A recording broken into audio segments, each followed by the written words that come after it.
Приветствую всех на канале Магия Песка. Мои дорогие, любимые зрители, меня зовут Ольга, и сегодня я для вас сделаю отсыпочку на такую тему. Кого душит жаба? Кто этот человек? Ну и, соответственно, чему завидуют? Да? Всегда же интересно и важно знать. Просто загадайте на себя, ни о ком не думайте, песочек все увидит и покажет, расскажет сам. Я прошу высшие силы дать мне возможность ответить на все ваши вопросы и послать для вас только лишь самую важную, нужную и полезную информацию.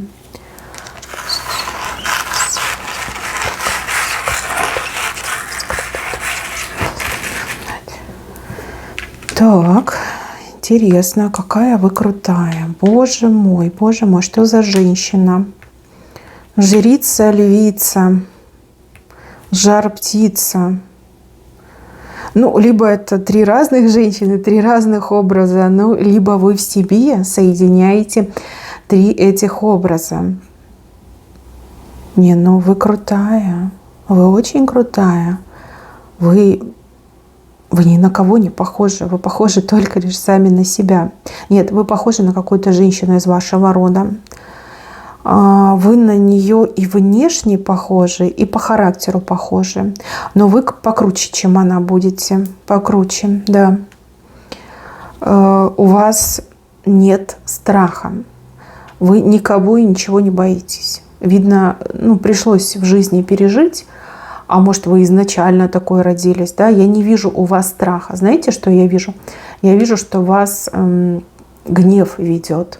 Ну, не в том злобном черном виде, а вот иногда, если что-то не получается, кто-то бы бросил, там, расплакался бы, либо там швырнул, закинул, а вы такая: нет, костьми ляжу, но я это сделаю, да?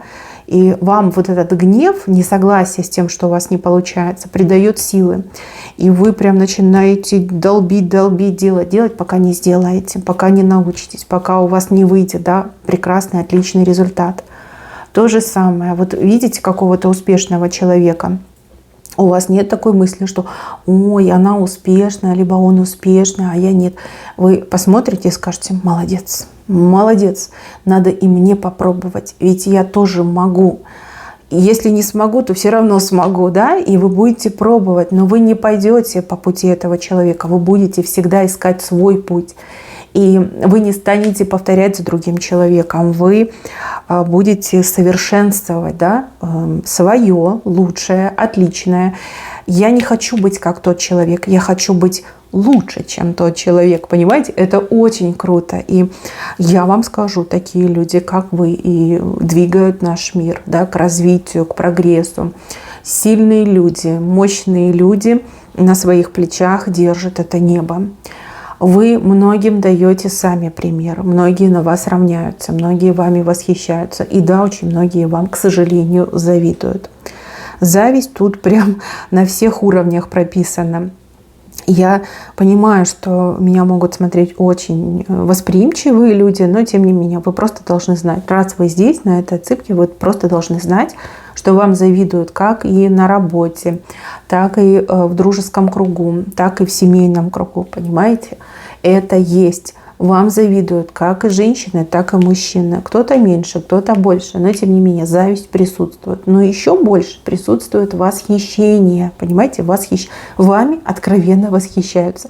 Ну и, наверное, вы сами это знаете, да, наверное, не раз получали прекрасные витиеватые комплименты. Ну, это так и есть, да, вами восхищаются. А еще я вижу у вас какую-то особенность уникальную. У вас как-то очень быстро работает сознание. И еще мозг у вас очень быстро работает. Вы быстро, извините за слово, соображаете. Там, где другие зависают, у вас там уже там варианты, схемы, алгоритмы, да, все это у вас уже там плывет перед глазами, да. Много-много всего приходит в моменте. Мозг работает как самый быстрый и точный современный компьютер. И еще я вижу, что постоянно обновления происходят. Как будто бы сам космос подключается к вам и передает вам эти обновления.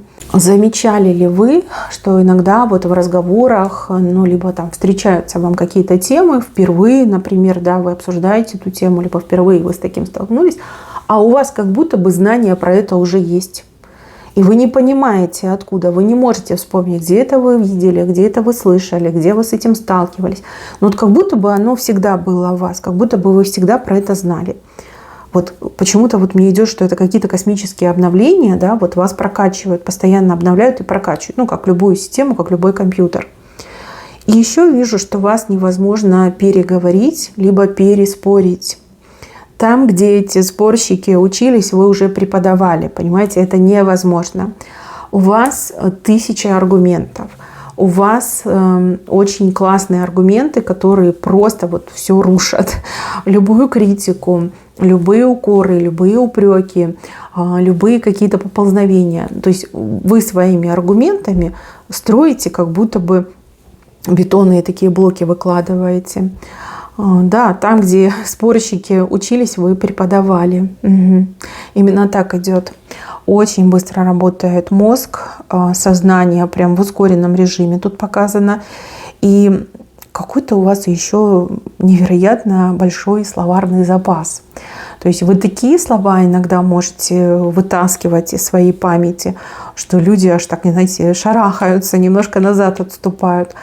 То есть умеете в компании подстроиться, да, под уровень человека. Да? Ну, не все люди там умеют оперировать какими-то сложными словосочетаниями, там, не все там термины знают, а вы вот прямо интуитивно чувствуете, вот как мне сказать так, чтобы человек, именно конкретно этот человек, меня понял и серьезно отнесся. Да?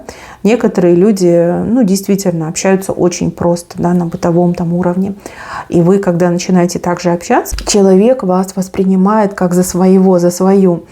А когда вы общаетесь с какими-то там чиновниками, руководителями, там, сотрудниками, может быть, какими-то профессионалами, вы тоже общаетесь на их уровне. И там тоже люди вас начинают воспринимать за свою, да, вот какое-то уважение к вам дополнительно идет. Вот это тоже я вижу. И также я вижу, что вы как-то очень-очень необычно выглядите. Не выглядите как все, не следуете шаблонам. У вас свой стиль, свой вкус. Вы умеете свои недостатки, ну, если они у вас есть, конечно, оборачивать в свою вот уникальность, свою изюминку. Ну, допустим, у вас какая-то вот родинка есть, да, на лице, допустим, как пример, да, это просто пример. И пока другие женщины там пытаются удалить, либо пытаются чем-то там корректорами замазать это все, скрыть, вы наоборот подчеркнете. Вы скажете, а я не такая, как все. И это моя родинка, это моя изюминка, да? Это то, что отличает меня от шаблонов, от других клише, да? Люди, которые живут по клише. Это хороший знак на самом деле. Жрица, ну, человек, который знает больше, чем положено. Человек, который между мирами ходит, да, собирает информацию и очень эффективно ее использует. И еще почему-то идет такое ощущение, что вы действительно знаете больше, чем другие. К вам как-то информация, что ли, быстрее доходит, либо вы ее как-то легче усваиваете, либо объем памяти у вас больше, чем у других людей, да, вы многое можете запомнить. Как-то вот знаю больше, чем другие. По львице, ну, это, скорее всего, про ваш характер, да. Так вы добрая, мурчите, а если против шерсти, то вы так рыкнете, что там человек обделается, серьезно обделается. Опять же, грация, походка, да, вот манеры, да, вот прям настоящая львица. А жар-птица – это та, которая постоянно возрождается. То есть вы, переживая какие-то сложные этапы в своей жизни, вы постоянно обновляетесь и возрождаетесь. И каждый новый этап делает вас все сильнее и сильнее, да, все сильнее и сильнее. Скорее всего, было несколько этапов, либо несколько периодов, когда вы просто вот сгорали в проблемах, либо в каких-то сложностях, либо там драмы какие-то переживали, но вы потом всегда возрождались, да, как птица Феникс из пепла вы возрождались. И в своей красе, в своей новой силе, да, в своем новом образе. Ну, вас выше именно увидели так. Жрица, львица, жар-птица. Пожалуйста, вот они, 3 образа. И я вам скажу, это очень и очень необычно. Так, что касается жаб. Ну, на самом деле, как я уже говорила, да, зависти много. Но жабы мелкие. Либо время такое настало, что жабы все мельчать стали, либо вы очень сильно выросли в плане репутации, энергии, силы, да, и все эти жабы прям какие-то мелкие, очень мелкие и тихие на самом-то деле. Я так понимаю, что люди боятся показывать свою зависть, либо боятся как-то открыто проявлять свое там недовольство, либо какие-то претензии в сторону вас. Ну, периодически там, да, перед дождем жабы иногда квакают. Что касается вот семьи, это ваши родственники, которые, ну, буквально уже места себе не находят, потому что вы успешная, вы красивая, вы ни от кого не зависите, вы живете так, как вам хочется, как вам нравится, вы ставите цели и вы их достигаете. Понятно, что в семье среди родственников ведутся разговоры, людям свойственно сравнивать друг с другом, да, там, результаты и прочее. Опять же, если это родственники близкие, то там могут сравнивать сестер, братьев. Ну, понимаете, бывает такое дело. И, как говорят, да, кто-то забрал все, а кому-то ничего не досталось. Кто-то первый в очереди стоял за умом, за креативом, за мозгами, за красотой, а кто-то последним оказался. Да, дома сидел, проспал все. И вот вместо того, чтобы там гордиться, что у меня такой родственник, родственница, да, такая крутая, вместо того, чтобы вот у вас научиться каким-то новым знаниям, техникам, исполнениям, да, люди предпочитают сидеть и квакать, то есть завидовать вам. Возможно, этот родственник вам не кровный, да, кто завидует. Возможно, это пришлый родственник. Допустим, это может быть ваша заловка, это может быть, не знаю, свекровь, это может быть, там, не знаю, падчерица, там, ну, кто-то, да, кто не родной по крови. И они там, да, ходят такие, а почему не я, почему она такая, я не такая, типа, меня там никто теперь не замечает, она меня затмила, да, и начинают вот это вот беситься и сами себя против вас настраивать, накручивать, настраивать. Но, опять же, это неприятный момент, но вы точно его переживете, вы очень сильная женщина, вам вообще и море по колено, да. Обидненько, но тем не менее, куда деваться? Вы понимаете, что имеете дело с глупыми людьми, и что бы вы там ни говорили, все равно эти люди такими и останутся. Дальше, вот на работе у кого-то, ну там коллеги, там начальство, там жаб, конечно, хватает. Они могут вам в лицо улыбаться, там пожимать вам руку, похлопывать по плечу, говорить, что вы там гордость, что вы слава предприятия, что вы там всех спасаете, за всех работаете, но при этом оскомина у них остается. Ну, неприятно, да, неприятно начальнику, что его подчиненный, подчиненная в вашем случае умнее в 10 раз, чем начальник, да, либо начальница. Человеку становится страшно, да, кошки начинают шкребти на душе, что а вот вдруг все узнают, вдруг все поймут, а вдруг меня снимут, а вдруг ее назначат, да, вот какие-то такие мысли. При этом я вижу, что ваш начальник либо начальница очень часто пользуется вами, вашими знаниями, вашим профессионализмом, вашими умениями. То есть без вас как без рук, да, с вами тяжело и плохо, но без вас никак, да.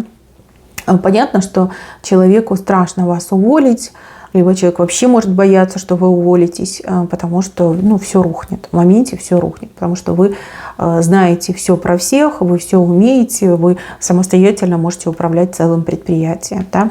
Либо можете одна работать за целый огромный отдел. И никто даже этого и не почувствует. Либо наоборот, работа только лишь быстрее будет происходить, да, и эффективнее. Ну, такое есть. Про коллег вообще молчу. Потому что мне кажется, что на работе даже те, с кем вы дружите, вам очень сильно завидуют. Завидуют успешной, яркой, там, премии, наверное, вы получаете, да, вас начальство хвалит. Возможно, там, вот, если есть какая-то доска там, почета, достижений, не знаю, как это сейчас называется, но раньше было.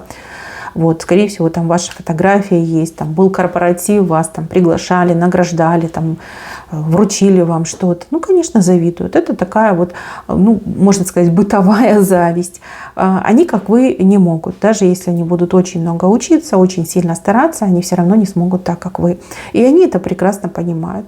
Но с другой стороны, да, ваши вот солнечные лучи им припекают иногда. И люди, ну, когда вас нет, скорее всего, они вас обсуждают. Говорят, что вы выскочка, говорят, что вы там слишком на себя берете, могут даже приписывать вам какие-то романы с начальством, что якобы что это все из-за этого.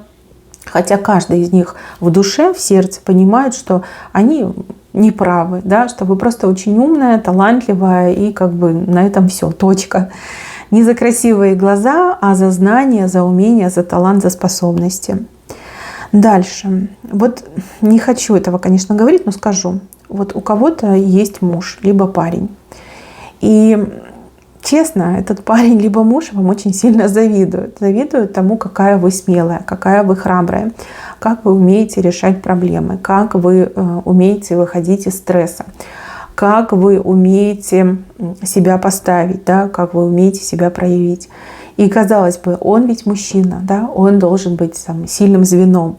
Ну, мужчинам же положено быть и добытчиками, и защитниками, и самыми умными. Вот. А в вашей паре, скорее всего, все ровно наоборот. То есть вы главная, вы сильная, вы добытчица, вы умная, а мужчина как бы при вас, да. Вы интеллектуально его побеждаете. Он это уже не раз замечал. Он такой, блин, да я же и книги читаю, кроссворды разгадываю, и то, и сё. Как она может быть умнее меня? Ну, с чего? Зачем? Почему так произошло? Как меня угораздило выбрать такую умную?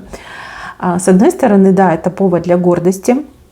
А с другой стороны, ему как мужчине, наверное, это немножко некомфортно. Особенно некомфортно это признавать. А признавать это приходится. Приходится признавать ежедневно, потому что ежедневно бывают какие-то ситуации, где вы вот конкретно ему говорите, надо делать так и так. Вот. И он даже не спрашивает, почему. Потому что он знает, что вы больше всех осведомлены, что вы четко понимаете и строите вот эти планы, дорожные карты, и что лучше вас послушать, и это будет стопроцентный вариант, чем там заарканиться, наделать ошибок и все равно потом вернуться к тому, что вы сказали. Да? Ваши слова всегда сбываются, ваши пророчества сбываются. Вы умеете человека оценить. Оценить не только внешне, но и по знаниям, по способностям, и даже по будущим поступкам, да, на что человек способен, на что человек не способен. Ваша оценка, она самая яркая и самая правильная. Вот. Ну, конечно, завидуют. Конечно, иногда завидуют, говорят, почему она, почему не я, как этому научиться, что с этим делать, ну вот как мне радоваться, да, либо наоборот попечалиться. Вот. Понятно, что в душе он тоже понимает, что ему повезло. Повезло очень сильно, потому что вы не загоняете его в угол, да, не заставляете его решать какие-то проблемы. Вы конкретно перед ним ставите вопрос и говорите, надо так и так. Все, иди и сделай, я тебе задание дала. На самом деле, благодаря вам, жизнь у него гораздо легче и проще, чем у любого другого среднестатистического мужчины, да, там, где ему приходится самому все решать, делать выбор, там, зарабатывать, брать на себя какие-то проблемы, ответственность. В вашей паре, либо в вашей семье это все сделали вы. Он, как, знаете, больше технический исполнитель, да, а вы как мозг, как ум, да, вашей пары. И еще, мои хорошие, вот для кого-то будет очень актуальная информация, что мужчина, с кем вы сейчас вместе, будь то муж, будь то парень, сначала влюбился в ваш образ, там, лицо, фигура, голос, там, глаза, да, а со временем его любовь познала трансформации. И теперь он все больше начинает влюбляться в ваш ум, в ваши способности, в ваши таланты. И вот эта любовь, она какая-то как двухгранная, да, двухгранная. То есть я люблю ее как женщину за ее красоту, за ее там милоту. И я люблю ее за ее ум, да, за ее острый ум, за ее способности, за ее умение и видеть, и сказать, и сделать. Вот как-то так мне еще идет. Видите, какое сердце здесь показано. Но это очень хороший и добрый знак. Мои дорогие, на этом все. Спасибо вам за внимание. Берегите себя. Всем пока-пока.